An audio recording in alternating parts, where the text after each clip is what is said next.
LOS 15, demand and supply analysis. This is in context of the firm. In this LOS, we will look at the accounting profit, economic profit, normal profit and economic rent concepts. Then the concept of revenue.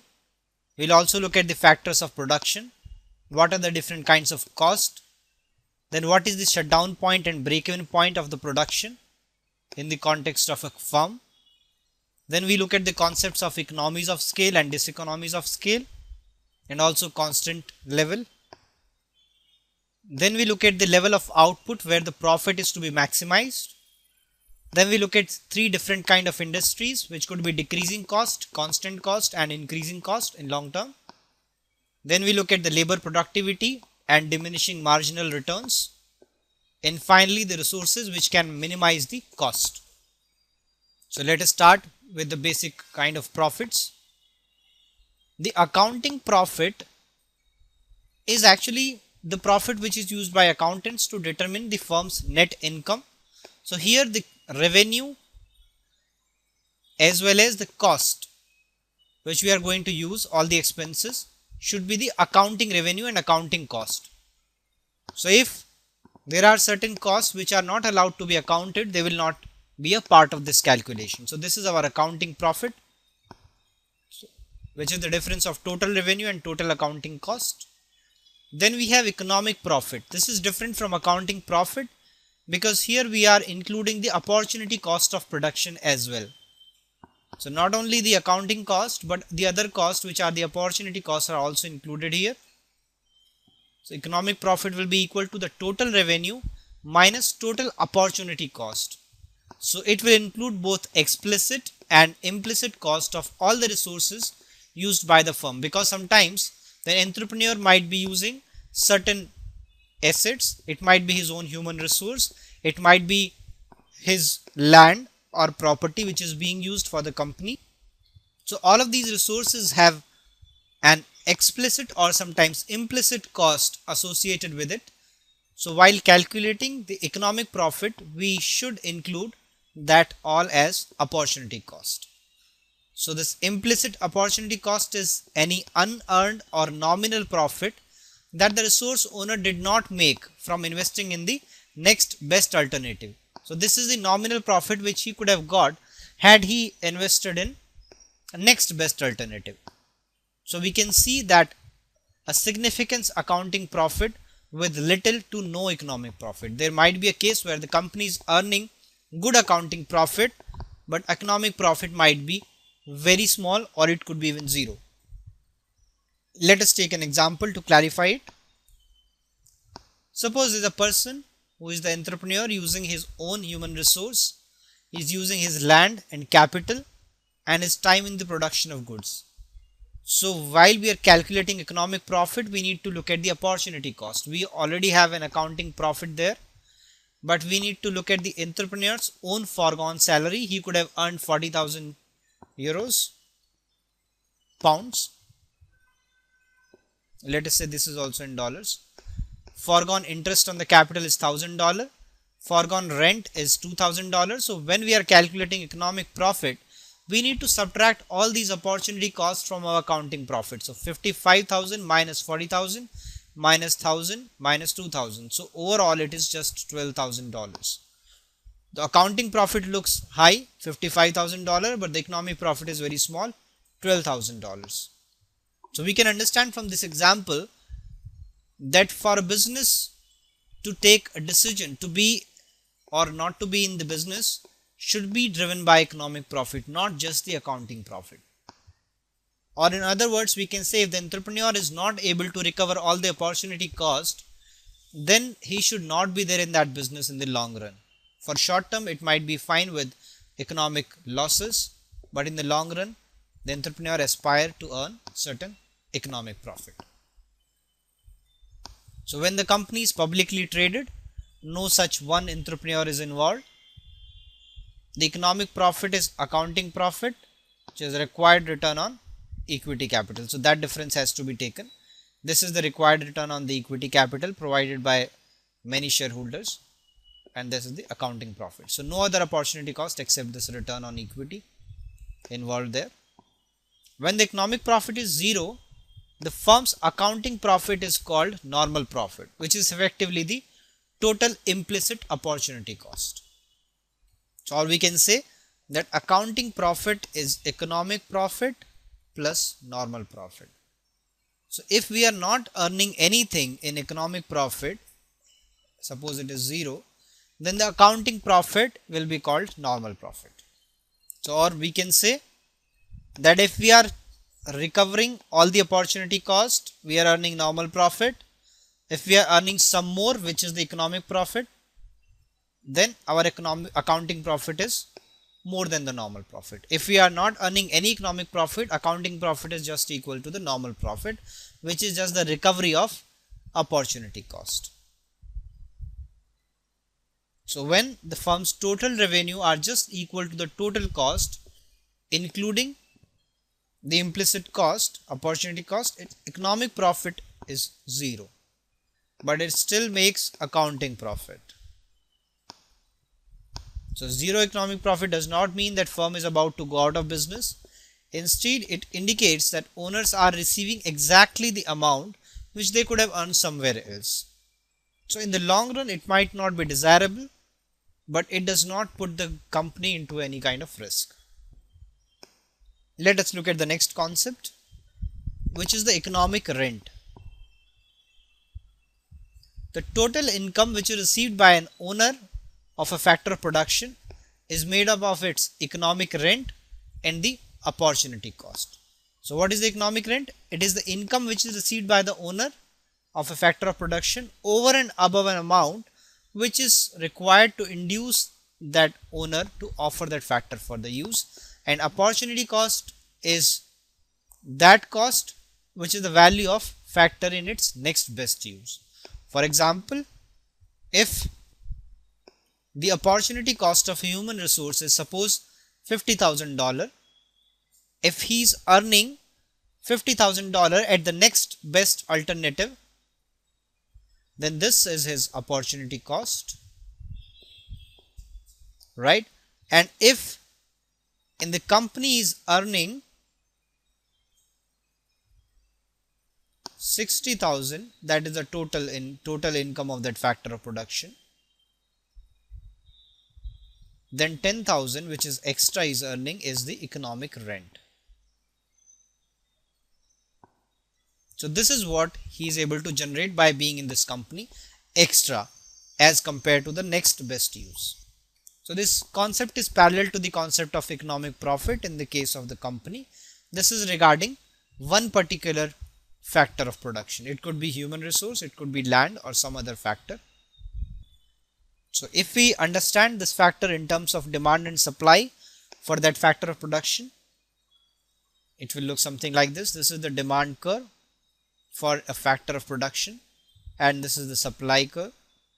So below that point, below the supply curve is the opportunity cost, what the person is able to cover, and above that this is the price at which he is able to get in the company. Then this is the economic rent. This is extra what the person is receiving. Now let us look at some more scenarios in this case. If the portion of income which is comprised of economic rent, which is dependent on the elasticity of supply for that factor, for example, if that factor is labor, the less elastic is the supply for a factor, the greater is the share of income that is comprised of economic rent. So if the supply is perfectly inelastic, then all of the income is the economic rent. So if it does not matter at what price we are supplying, the quantity supplied is fixed, then all we are earning is economic rent.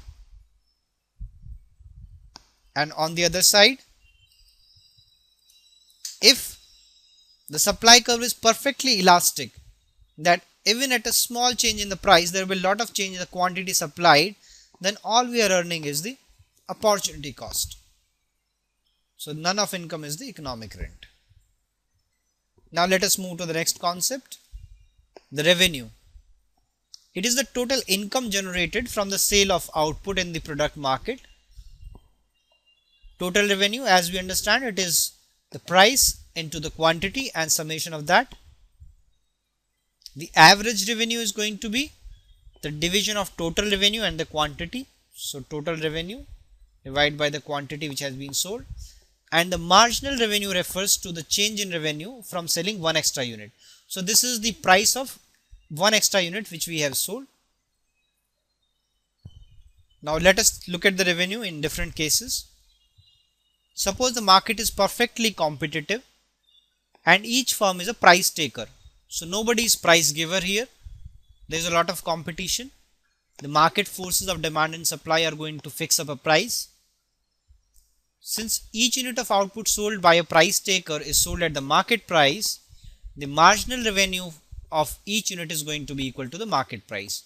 So here the demand curve is going to be flat, it is perfectly elastic, and marginal revenue is equal to the price in that case, since it is given by the market forces. Let us look at the other cases.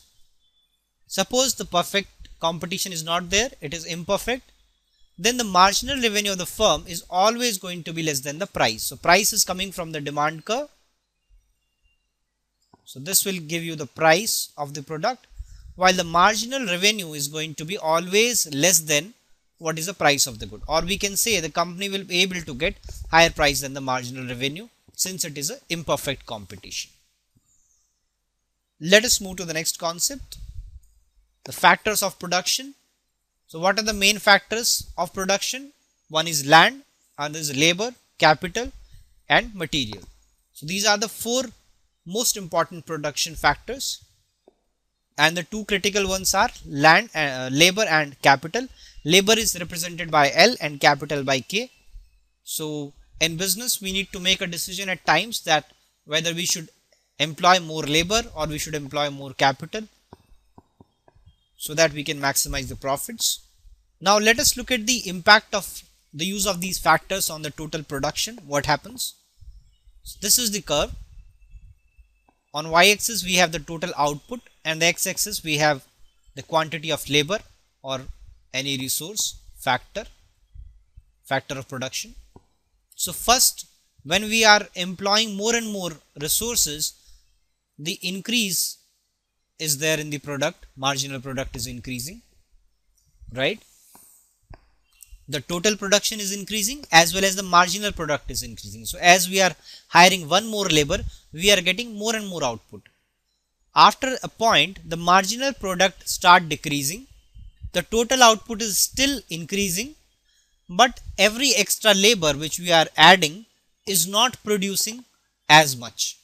And after a point, the marginal product even becomes negative. Now the total output is coming down. Every extra labor we are adding, the total production is coming down. So that is the last stage. So this is how the productivity of the labor is coming down as we are moving ahead, as we are hiring more and more of them. So this also describes the diminishing return of the factor input. Let us move to the next concept, different kinds of cost. We have already seen different kinds of revenue. Let us look at the cost as well, because we are going to use these concepts in subsequent topics. The total fixed cost is sum of all the costs that do not vary with the output. It is not same as the initial investment, but it is the total cost which does not vary with the output. Suppose we have to produce a few extra number of products, for that this cost does not change. So this will be incurred as long as the firm continues in the business and the assets might have alternative uses. For example, the rent of the property, the taxes which the company is paying, the insurance premium, etc. So they are not dependent on the amount of production. They are going to be there even if the production is there or not. The average fixed cost is nothing but total fixed cost divided by the number of units which have been produced. Since the fixed cost remains the same as the number of output increases, average fixed cost will always decline as the output increases. That is the nature of average fixed cost, total fixed cost divided by total product. Let us look at the variable cost. The total variable cost is sum of all those costs that rise as the output increases. So if we are producing more, we have to spend more. So this is the variable cost. The total variable cost will be 0 if the output is 0. If you are not producing anything, the variable cost is going to be 0, but there will still be some fixed cost. The total variable cost will be the wages which are paid to the workers and the payments for raw material. The more we are buying, the more we have to pay. And the average variable cost will be just the total variable cost divided by the total amount of production. So these are the simple definitions which are going to be useful in further slides. Now let us look at the average total cost. This is the summation of the fixed cost as well as the variable cost divided by number of units produced. This is also called per unit cost. So average total cost is total cost divided by total product. And if we understand the behavior of ATC or average total cost, it will be high in the starting at low levels of output, because in the starting the fixed cost is not covered, it is high, and it decreases as the output increases. Since the average fixed cost will keep coming down, that will decrease the average total cost as well. And later it increases as the firm's maximum capacity is approached. After that, even average total cost will start going up. What is marginal cost? It is the cost of producing one extra unit, or we can say the change in total cost required to produce an extra unit of output. So it is basically the change in total cost divided by change in quantity. As we know, when the quantity is changing, the fixed cost is not going to change. So the only contribution will be of variable cost to the total cost when the quantity is changing. Now let us understand their behavior in terms of graph. This is our total fixed cost, which is going to be the same even when we are increasing the output. This is the cost, this is the output. Let us look at the variable cost. In starting, the variable cost goes up to an extent when we are increasing the output. After that, it stabilizes, and after some time it again goes up, the total variable cost.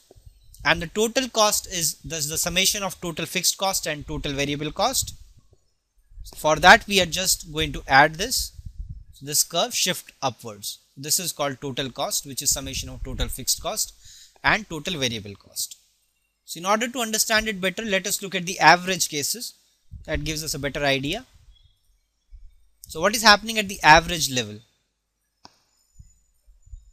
The average fixed cost will come down. What happens to the average variable cost? In starting, the variable cost on an average is coming down, and after some time the average variable cost start coming up. On the same lines, even the average total cost will start coming down till an extent, and after that it starts going up. And now we have the marginal cost curve also, the cost of producing one extra unit. It also comes down to an extent, and after that it starts going up continuously. The interesting point in this is point A and point B. So point A is the minimum point of average variable cost, and point B is the minimum point in average total cost curve. And the interesting part is that this is where the marginal cost curve cuts average variable cost and average total cost. We can also say that the point where the marginal cost curve cuts average variable cost curve is the minimum of AVC, and the point where marginal cost curve is cutting ATC is the minimum of ATC. So these are those points. So let us look at the prices. If the price is equal to P2, the company will survive. It is able to cover the average variable cost but not the fixed cost. It can stay in the market for some time. But if the price is less than P2, then the company has to shut down in short run as well as long run, because every extra unit it produces, it is going to lose, since this is the level of average variable cost. So if it produces more, it is going to lose more. So it is better to shut down if the price is less than that. Now let us take the next case when the price is between P1 and P2, somewhere here. In that case, we are able to cover variable cost, that is covered. The fixed cost is covered partly, so we can stay in the market. In the long run, the company might have to be shut down because we are not covering the fixed cost, but in the short run it can operate. The company should plan to cover even the fixed cost in long run, but it can continue operating in short run. And the price P1, where we are able to cover average total cost including both fixed and variable cost, we are breaking even. Anything above that will be profit. So now let us look at it in terms of total cost and total revenue. So on the y-axis we have cost, and on the x-axis we have output. Once again, this is cost or the revenue. Total revenue is going up when the output is going up, but the total cost is changing behavior. First it comes down, then it goes up, and the area where the total revenue is higher than the total cost is the economic profit. Otherwise it will be economic losses. So if we are producing less than this level, we are producing economic losses, and if we are producing above this quantity, again it is an economic loss. So the company has to be producing in this region, and this is the point where your economic profit is the maximum. The distance between the total revenue and the total cost is maximum. So that is where we should be producing to maximize the economic profit. Let us move to the next concept, economies of scale and diseconomies of scale. As we understand, when the firm starts producing more and more, the average cost keeps coming down, and that is called the economies of scale. They are nothing but the reduction in firms per unit cost which are associated with the use of large plants and producing a large volume of output. So over the initial range of product, they will be present when the long run average total cost curve is falling. So till that point we can understand, the more we are producing, the less is going to be the average total cost. We are at an advantage due to economies of scale. There are many reasons why this kind of situation exists. First is the mass production. We know when certain goods are being produced at the mass scale, they are more economical, the average total cost will be down. Then there will be specialization of labor, and the quality of equipments will also be improved.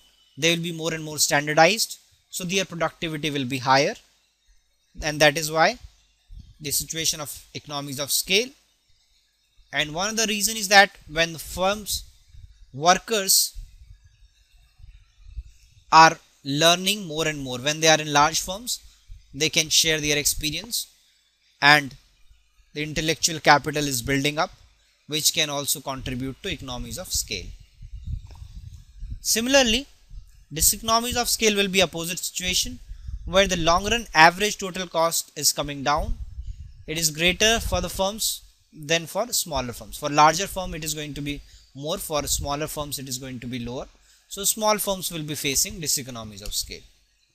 And even at the large firm, when the firm gets bigger than a size of a usually large firm, then there might be a bureaucratic inefficiency which come in. There might be principal agent problems, etc. when it becomes too large, and then long run average total cost curve is again rising, and diseconomies of scale can come into picture even for a very large firm.